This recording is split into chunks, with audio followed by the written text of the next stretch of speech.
Halo saudara, apa kabar semuanya? Senang sekali bisa menjumpai saudara di dalam Sela. Yuk kita satukan hati di dalam doa. Bapa, kami mau menyerahkan Sela kami pada hari ini. Untuk setiap kami yang menyaksikan boleh dilawat Tuhan, diberkati Tuhan, mengalami perjumpaan dengan Tuhan, dan mendapatkan kebenaran firman-Mu yang membebaskan setiap kami. Terima kasih Bapa, di dalam nama Yesus kami berdoa. Amin.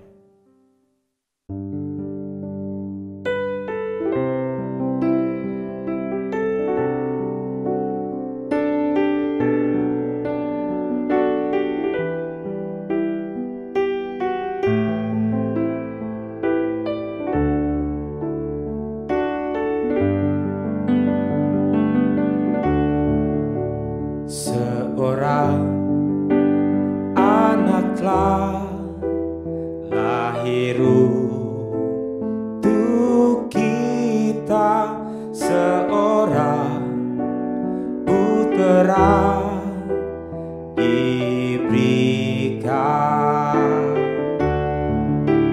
lambang pemerintahan di atas bahunya, dan namanya pun disebut orang penasehat ajaib, Allah yang perkasa, Bapa yang kekal, Raja damai. Sambutlah Dia, Yesus Tuhan, Juru Selamat dunia.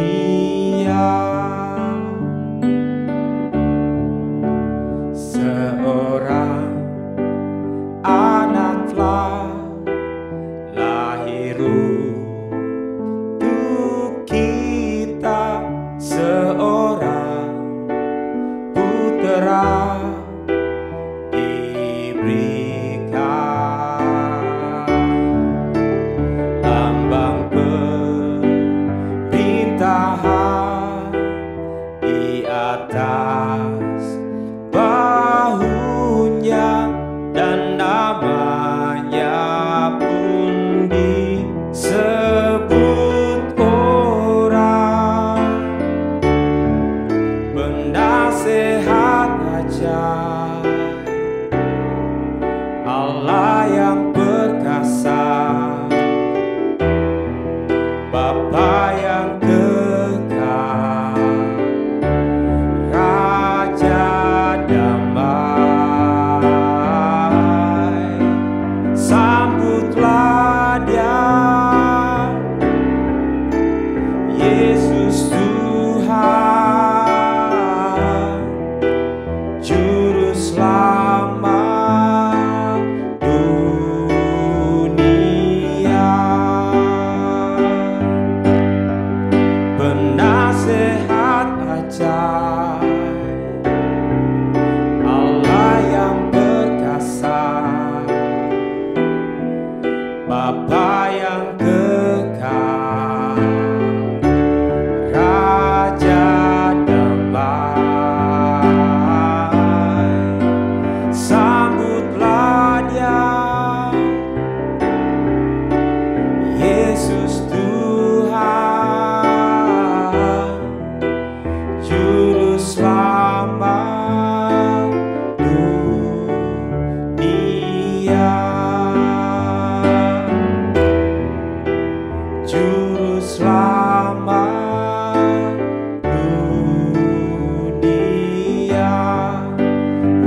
Beberapa waktu yang lalu, Presiden Jokowi mengunjungi Pulau Bali untuk meninjau persiapan KTT 20 yang akan diadakan tahun depan di sana. Sebelumnya, Indonesia mendapat kepercayaan kehormatan untuk mengetuai G20, sebuah organisasi negara-negara ekonomi utama di dunia. Presiden Jokowi datang untuk memastikan bahwa seluruh personel, sarana, dan prasarana yang diperlukan semuanya dipersiapkan dengan yang prima, dengan yang terbaik untuk menyambut dan memberikan pelayanan kepada para kepala pemerintahan beserta ratusan pejabat tinggi negara yang akan hadir dalam pertemuan tingkat tinggi tersebut. Dalam skala personal, kita juga barangkali pernah berbenah, membersihkan, merapikan rumah, karena kita akan kedatangan seseorang tamu. Sewaktu saya masih lajang dulu, saya pernah dikunjungi oleh orang tua saya dari luar kota, dan saya berhasil membuat mereka terkesan karena kamar saya bersih dan rapi, saudara. Mereka nggak tahu betapa berantakannya kamar saya kemarinnya. Nah, saudara, semua persiapan itu dilakukan karena kita menghargai dan menghormati pribadi yang akan datang berkunjung ke tempat kita. Kita ingin memastikan bahwa tamu kita tersebut akan merasa nyaman dan enjoy sewaktu berada di sana. Alkitab mencatat ada nabi yang khusus diutus Tuhan untuk mempersiapkan pelayanan dari Sang Juru Selamat dunia. Tentu saja orang tersebut adalah Yohanes Pembaptis.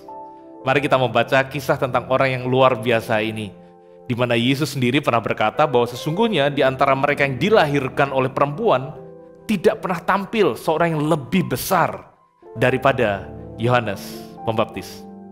Mari kita membaca di Matius 3 ayat 1 sampai dengan ayat yang ke-6. Pada waktu itu tampillah Yohanes Pembaptis di padang gurun Yudea dan memberitakan, "Bertobatlah sebab kerajaan surga sudah dekat." Sesungguhnya dialah yang dimaksudkan Nabi Yesaya ketika ia berkata, "Ada suara orang yang berseru-seru di padang gurun, persiapkanlah jalan untuk Tuhan, luruskanlah jalan baginya."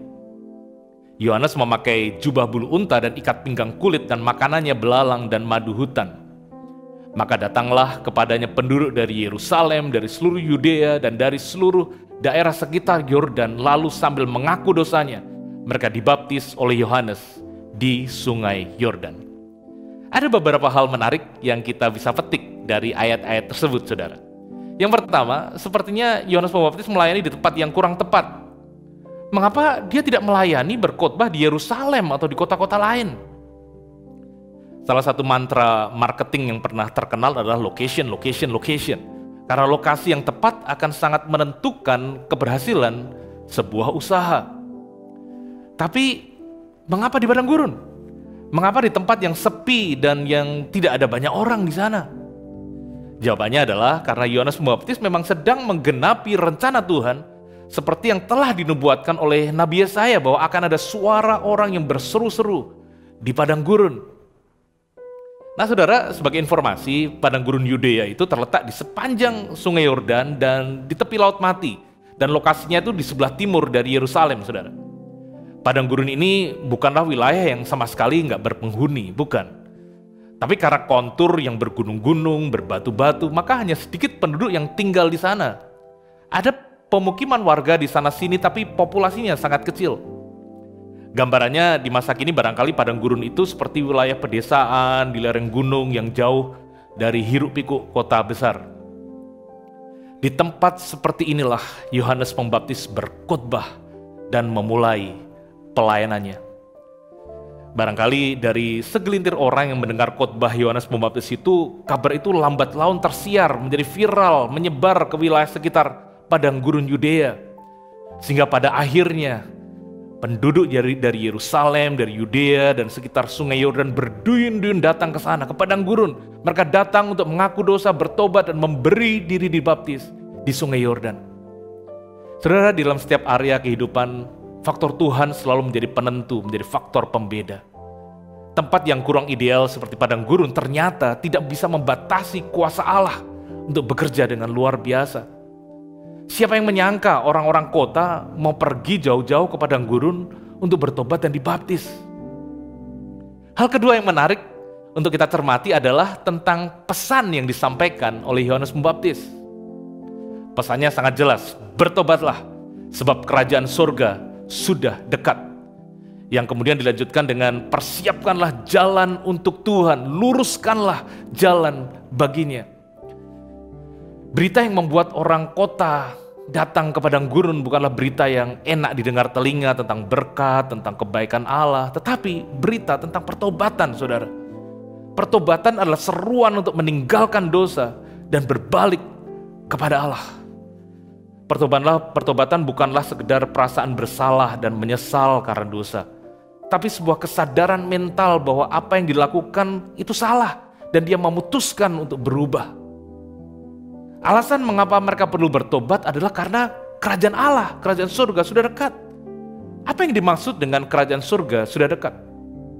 Maksudnya adalah Allah, Raja di atas segala raja, akan datang untuk melawat umatnya. Karena raja dan kerajaannya tidak bisa dipisahkan, saudara. Mesias sang juru selamat akan datang dan memulai pelayanannya. Namun yang terjadi, kondisi hati bangsa itu belum siap. Hati mereka seperti rumah yang kotor, berantakan. Hati mereka masih terpaut kepada dosa dan jauh dari Allah. Seruan pertobatan ini bisa digambarkan, saudara, seperti pekerjaan mempersiapkan lahan bagi pertanian. Tanah yang keras harus dibajak, digemburkan. Bebatuan dan ilalang harus dibuang, disingkirkan, dibersihkan dengan satu tujuan, supaya benih yang ditanam akan bisa bertumbuh dengan subur. Selain seruan pertobatan, Yohanes Pembaptis menyerukan persiapkan jalan bagi Tuhan. Jalan di sini berbicara tentang pola pikir, sikap hati, perbuatan, dan perilaku, perkataan manusia. Yohanes Pembaptis menyerukan segala jalan manusia yang bengkok, segala jalan yang tidak berkenan di hadapan Tuhan harus diluruskan. Karena itu adalah tempat di mana Tuhan akan berjalan dan berkarya melalui kehidupan manusia. Allah yang kudus memerlukan bejana yang bersih supaya dia bisa leluasa melakukan pekerjaannya. Itulah seruan pertobatan dan seruan persiapkan jalan yang dikhotbahkan Yohanes Pembaptis di padang gurun. Saudaraku yang dikasihi Tuhan, keberhasilan pelayanan Tuhan Yesus selama 3,5 tahun dimulai dengan keberhasilan pelayanan Yohanes Pembaptis menyiapkan hati umat Israel. Saat Yesus memulai pelayanannya, hati umat Israel telah siap mendengarkan kabar baik dan pengajaran dari Sang Firman yang menjadi manusia. Bagaimana kondisi hati saudara di hari-hari ini, di waktu menjelang peringatan kelahiran Juru Selamat kita Yesus Kristus? Apakah di sana, di hati saudara ada kekecewaan karena keadaan yang kita tidak inginkan? Atau adakah ketidakpengampunan di hati saudara kepada seseorang? Atau barangkali di hati saudara masih ada iri hati, kebencian, atau bahkan ketidakpercayaan, kebimbangan kepada kebenaran firman Tuhan? Bagaimana jalan-jalan saudara sepanjang tahun ini? Apakah semuanya sudah lurus? Ataukah ada yang bengkok di sana sini? Adakah perkataan atau perilaku saudara yang saudara sadari atau tidak benar, namun saudara tetap bersikeras untuk melakukannya?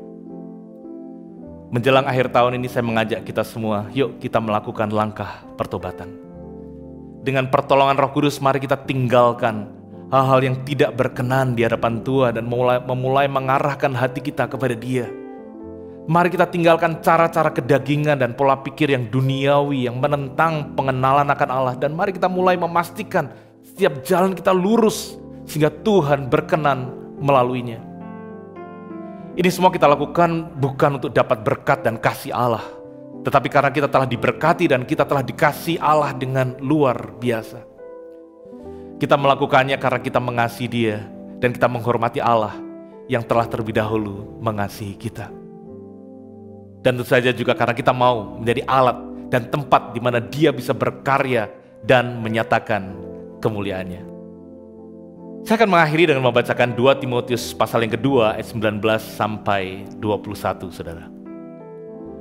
Tetapi dasar yang diletakkan Allah itu teguh dan materinya ialah Tuhan mengenal siapa kepunyaannya. Dan setiap orang yang menyebut nama Tuhan hendaklah meninggalkan kejahatan. Dalam rumah yang besar bukan hanya terdapat perabot dari emas dan perak, melainkan juga dari kayu dan tanah.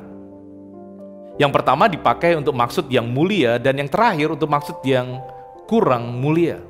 Perhatikan ayat 21, saudara. Jika seorang menyucikan dirinya dari hal-hal yang jahat, ia akan menjadi perabot rumah untuk maksud yang mulia. Ia dikuduskan, dipandang layak untuk dipakai tuannya, dan disediakan, dipersiapkan untuk setiap pekerjaan yang mulia. Saudara, Tuhan rindu memakai saudara dan saya untuk pekerjaannya yang mulia. Namun ada bagian yang kita perlu persiapkan supaya Tuhan bisa bekerja dan menyatakan kemuliaannya. Mari kita berdoa. Tuhan, kami bersyukur untuk waktu ini. Kami boleh diingatkan akan Yohanes Pembaptis yang mempersiapkan jalan bagi kedatangan dan pelayanan Juru Selamat dunia. Kami berdoa di hari-hari ini juga, setiap kami yang mendengar Sela pada hari ini, kami boleh mempersiapkan hati kami. Kalau ada hal-hal yang tidak benar di hadapan-Mu Tuhan, kami mau tinggalkan, kami mau bertobat, dan kami mau berkomitmen, kami mau memutuskan untuk hidup dalam kebenaran-Mu. Karena kami rindu Engkau boleh menyatakan kebenaran, kemuliaan-Mu, berkat-berkat-Mu, kasih-Mu melalui kehidupan kami, sehingga dunia, sehingga orang-orang sekeliling kami juga beroleh berkat. Kami bersyukur Tuhan, sepanjang tahun ini kami boleh mengalami kebaikan-kebaikan Tuhan. Dan kami percaya di akhir tahun ini ada berkat yang Tuhan juga sediakan bagi setiap kami, something special, sesuatu yang luar biasa yang Tuhan sediakan bagi setiap kami. Kami mengucap syukur untuk waktu ini, segala kemuliaan bagi Engkau. Di dalam nama Tuhan Yesus kami berdoa. Amin. Tuhan Yesus memberkati.